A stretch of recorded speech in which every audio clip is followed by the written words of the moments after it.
tó ẹ mà kú dédé àsìkò yìí o ẹ̀yin ènìyàn mi nílé lóko lájò lókè òkun, ẹ̀yin ọmọ káàárọ̀ oòjíire níbikíbi yòówù tí ẹ bá wà, ìròyìn ayọ̀ rèé o.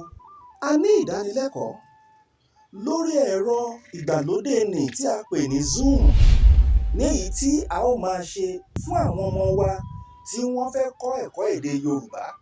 Àǹfààní yóò wà fún ẹni tó bá nífẹ̀ẹ́ láti kọ́ bí wọ́n ti ṣe ń kọ èdè Yorùbá, bí wọ́n ti ṣe ń kà á àti bí wọ́n ti ṣe ń sọ ọ́. Abala méjì ni ètò yìí yóò pín sí. Àkọ́kọ́ fún àwọn ọmọ ọlọ́dún méjì títí dé ọdún mẹ́fà. Àwọn yẹn ìdánilẹ́kọ̀ọ́ wọn yóò máa wáyé ní ọjọ́ Sátidé, èyí tí à ń pè ní ọjọ́ àbámẹ́ta. Bákan náà pẹ̀lú àwọn ọmọ ọdún mẹ́fà sókè, ìdánilẹ́kọ̀ọ́ wọn yóò máa wáyé ní ọjọ́ Àìkú, èyí tí ń ṣe ọjọ́ Sunday.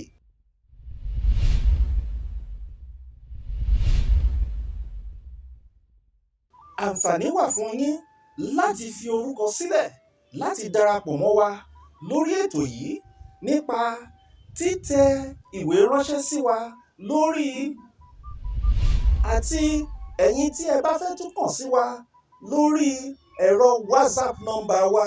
Òun nìyí: ọjọ́ kẹfà oṣù kẹfà ọdún 2020 ní àkọ́kọ́ ètò yìí yóò máa wáyé. $10 ni fún wákàtí kan lórí ètò, èyí tí à ń pè ní $10 per hour. Ẹ jẹ́ ká gbìyànjú láti tọ́ ọmọ wa, láti kọ́ ọmọ wa ní àṣà àti èdè ilẹ̀ wa. Wọ́n ní ẹni tó bá sọ lẹ́nu ó sàpò ìyà kọ́ ni, àbí kí ni mo ti wí? Ó yá, ẹ wá darapọ̀ mọ́ wa, ẹ wá kọ́ ẹ̀kọ́ èdè Yorùbá. Ẹ ṣé.